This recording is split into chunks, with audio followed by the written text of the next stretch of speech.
lammergeier. His 9-foot wingspan can carry him hundreds of miles a day in search of animal carcasses with precious little effort. It seems he's too late, but in fact he's timed his arrival perfectly. There's no meat left, and that's exactly the moment that the lammergeier has been waiting for.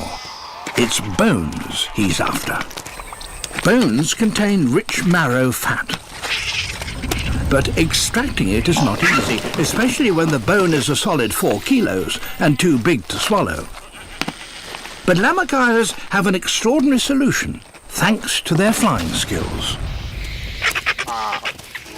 Soaring up on thermal air currents and positioning the bone parallel to his body to minimize drag, he soon reaches the perfect height.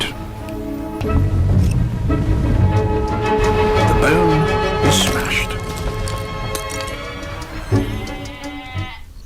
The juices in his stomach are more corrosive than battery acid. They dissolve the bone so that he can now digest the marrow. But their timing isn't ideal, because now the young lammergeier has his turn.